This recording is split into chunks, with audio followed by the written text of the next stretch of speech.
Adam Muncy is a co-owner and CEO of Samson's Haircare, which is a men's grooming brand and manufacturer. They have over 300 retailers in 15 countries. And today we're going to hear about brand building and business development. Welcome back to the Hairdresser Strong Show. I'm your host, Robert Hughes, and today I'm with Adam Muncy. How you doing today, Adam?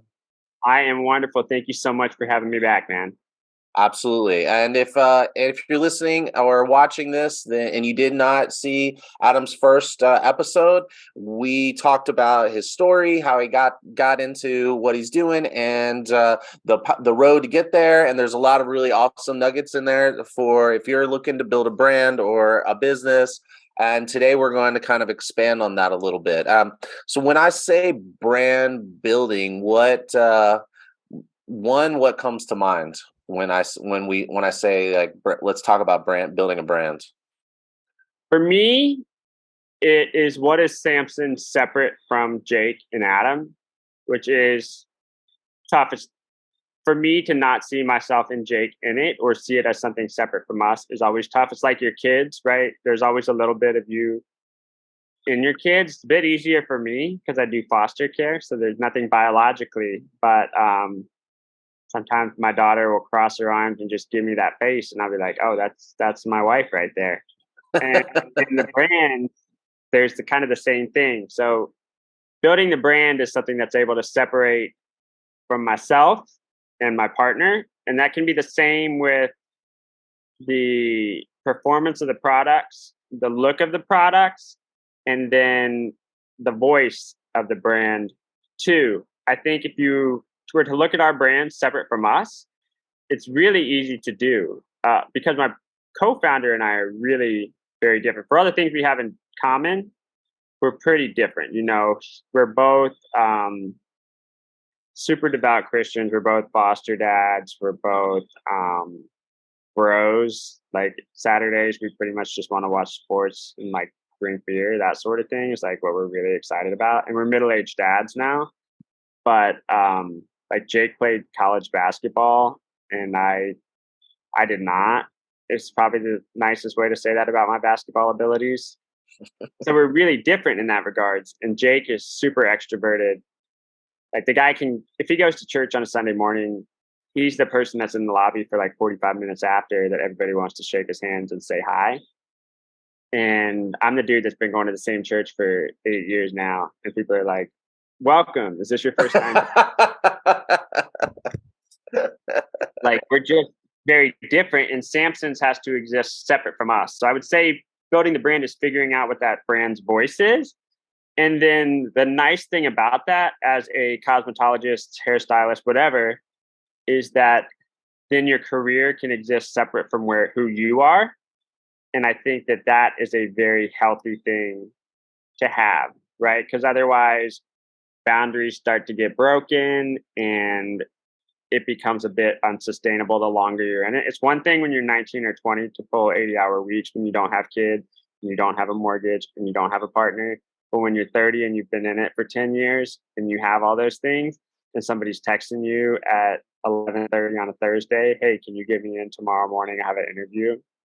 Like, can you just squeeze me in at 6:30? Like, that's a different conversation. Totally. And is your brand on at 11:30 on a Thursday to do work at 6:30 that next morning? Like, you got to decide what you're going to make your brand. Yeah. So you have to make sure that it's separate. So okay, I love that. So the separating the business from the person is it. I also hear you talking about like who you are as the brand, not who you the person is, but who the brand is as this entity that exists separated from the humans that create it or run it. Tell us about like what type of, how would you describe your brand? Our brand, there's a couple things that I will always say about any of our products. And I think it stands for the brand in general. So we always say it's crafted with purpose, right? And so our brand, I don't want to ever be the shiniest or anything like that, right? You do have to have good packaging in general, right? Because no one's going to buy it the first time if it doesn't have good packaging. That's just the truth. because as creators, we get really obsessed with what's in the packaging, um, which is awesome because that's why they're going to buy it again. But if you don't have good packaging, they're not going to buy it the first time. So for us, whatever claims we make on the outside, it has to be true on the inside. So there's an integrity aspect there. So I would say our brand is very honest and has a lot of integrity. So whatever we advertise it as, that's true. Um, Whereas with me, I may tell a tall tale. I'm a pretty good storyteller. Um, my wife can tell when I have a grin going. Uh, how big the fish I caught was. She can tell you how true that story is. That's ways the brand exists separate from us. Our brand's voice, I would say, is very integrity is huge. Any claims we make are going to be very true. If it's matte, it's going to be matte. If we say it's going to hold all day, it's going to hold all day. If we say it's going to nourish, it's going to nourish. We're not ever going to hold back on that. The other thing is if we say ease of use, that's a really, really big thing for us. There's a lot of products that'll hold all day. There's no doubt about it. But if you don't enjoy putting it in, you don't enjoy taking it out, it really does not matter. The other thing that I'll say for Samson's, and this sometimes frustrates people, and that's okay that it frustrates people because I don't think Samson's is the product for everybody. Just like you're not the hairdresser for everybody. There's plenty of people that live in Vancouver whose hair you are not doing, and that's okay. Like for us, we don't have a hair gel, and I guarantee we're probably the only men's brand out there without a hair gel. But we don't want to bring anything to the conversation if we're not really adding anything to the conversation. And so we haven't added a hair gel because we think there's a lot of good hair gels out there and we don't necessarily know that there needs to be another one. And I think that's another thing about our brand is that we don't make noise just to make noise. If we think there's something to be said or an improvement to be made, we'll do it. But I think that's almost like and I don't really even like Clint Eastwood that much because I think he always plays like these old grumpy characters. But I will say for a lot of his characters, he doesn't say anything if it doesn't need to be said. And that's one of the things about our brand is like when we came out with our shampoo, there was a lot of daily use shampoos. There was a lot of salon type shampoos. There was a lot of clarifying shampoos. But ours specifically was if you're using it every day and you're using holding products, ours is going to be the right shampoo for you. And we felt like that added to the conversation. That's really the spot we like to be in for those things. And I think that's specific to our brand. Well, so I love this because I feel like when I talk with rising stylists, they want to they want to know more about building a brand, and when I put together a workshop that I invite apprentices from other salons and students from the local schools to come in, and I separate out the marketing versus branding, separating the two. And the way I describe it is the brand is the emotional aspect, the connection that people make with the brand, and so like when people are thinking, oh, how do I connect with that brand? Like what do I feel and what do I think of, what emotions kind of come up in me? And then I feel like you kind of just totally nailed that aspect of it. So if someone is thinking, well, I want to start building a brand, so that I can, have consistency and notoriety and differentiation from my peers, where do you think someone should start? And when you're thinking about building a brand, like what are maybe some of the base level things that they should make sure they got, or think or have thought about or worked on? I mean, first and foremost, I would always go with a mood board for sure. And I know that is like the most basic thing you can possibly do. And even if it's a Pinterest board, like get it out there and figure out what it is that actually matters to you, like what really matters to you and what gap you're seeing there. For our brand at our barbershop, we were seeing this spot of like Jake and I are bros, but we're not crass. And there seemed to be sort of like a miscommunication on there, but it also wasn't like we took our craftsmanship pretty seriously. And I think that you need to recognize your own identity there, and there needs to be some self-awareness. And sometimes it starts with being a tastemaker, and sometimes you just have to put that down on the mood board or something like that. I think if you look at like a lot of really great musicians, whoever they are, right? When they get in the room with other great musicians, a lot of times they're not even playing music. It's just them being nerds talking about other great musicians, because it starts with having great taste in music. Or even if you look at great chefs like Euro Dreams of Sushi. I don't know if you guys have ever seen that.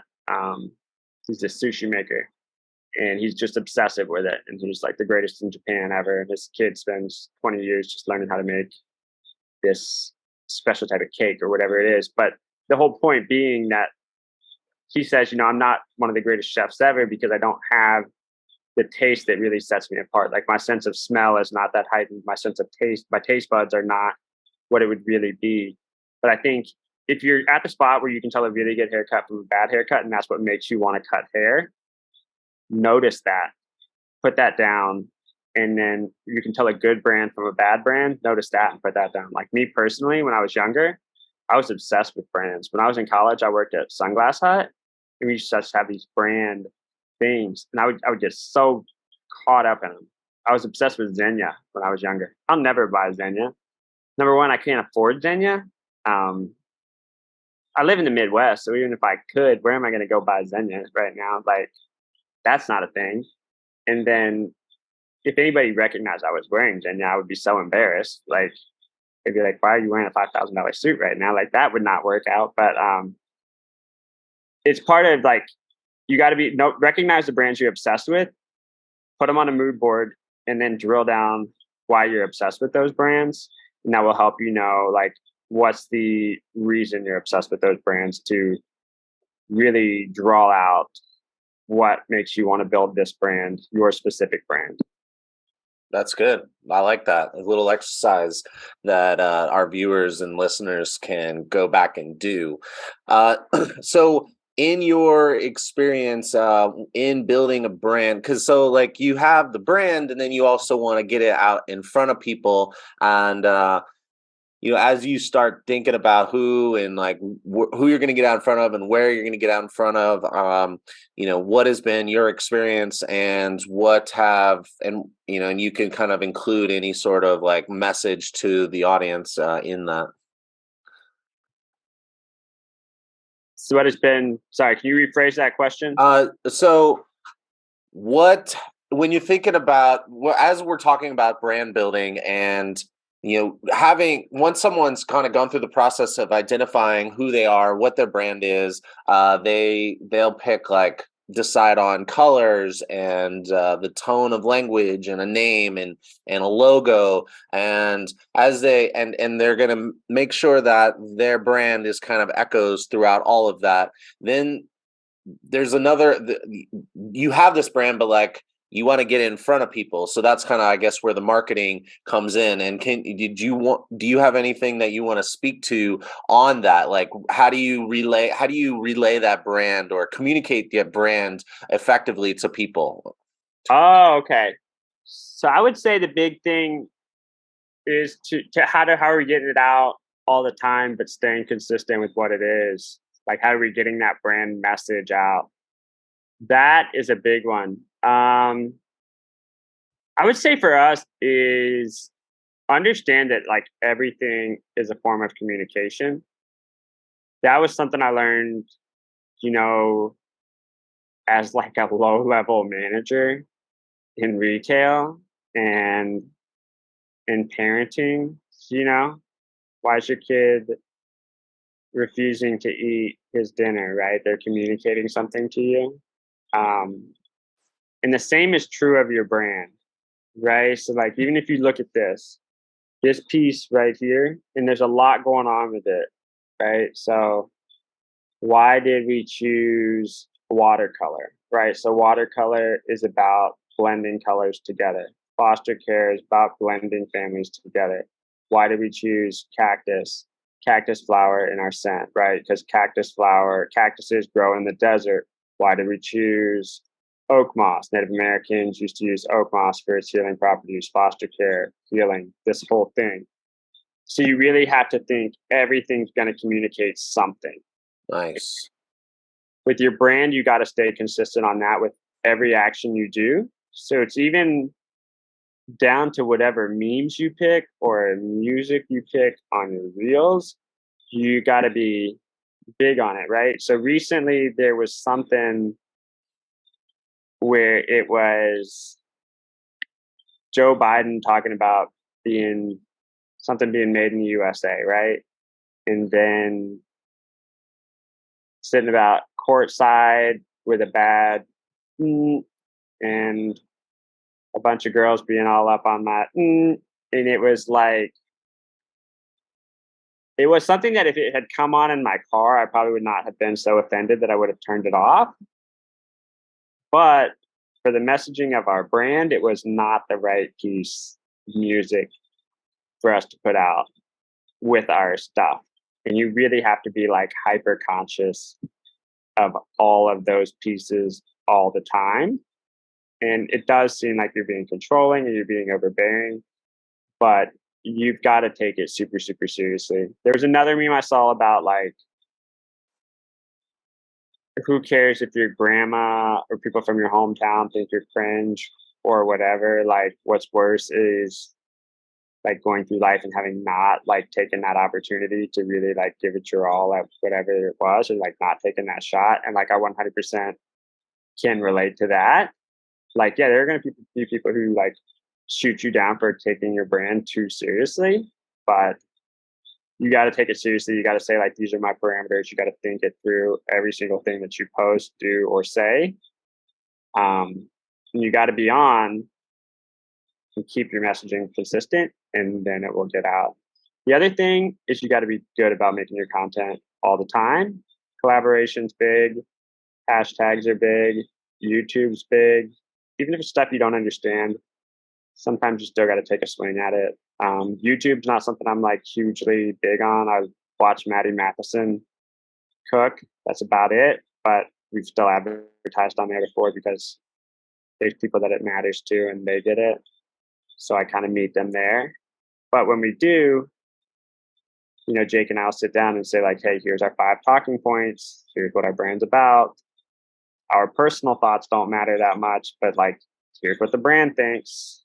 And, you know, like our city has gone through a lot of political stuff the last couple of years. And I don't even know why our city specifically, maybe it's every city, but whether there's been marches and riots and all of these things. And then people, why don't you put a sign up for this? Why don't you put a sign up for this? I can't believe you guys wouldn't put a sign up for this. You guys should put a sign up for this whole thing, right? And Jake and I will have disagreements about whether we should put a sign up, whether we shouldn't put a sign up, like personally, right? Like maybe our yard signs would be different. But it's like, what would the consistency of the brand sign be? And we have to stay consistent on that to get our brand's message out and stay in that voice publicly. Totally. So basically think of the brand as almost like it's its own.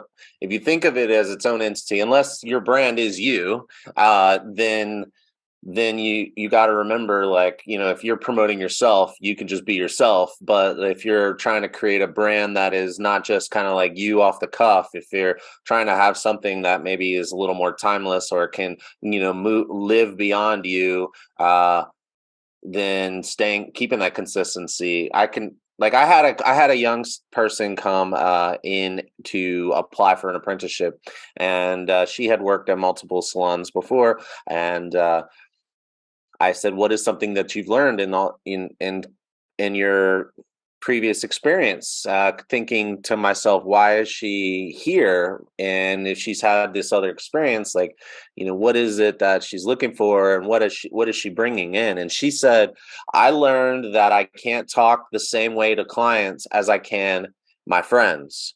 And I thought that was such a big statement, because depending on the salon or shop you're at, that might not necessarily be true, because if your clientele is your friends and the people that they know in that same group of people in terms of all kinds of parameters, income, geography, social beliefs, ethnicity, political beliefs, whatever it is, then you don't have to make any adjustments. But if you are looking at maybe working in a space where your friends might not be coming, they might come in for your friends and family discount, but they're not going to necessarily come in and become your customer. Then yeah, that I think that I love that.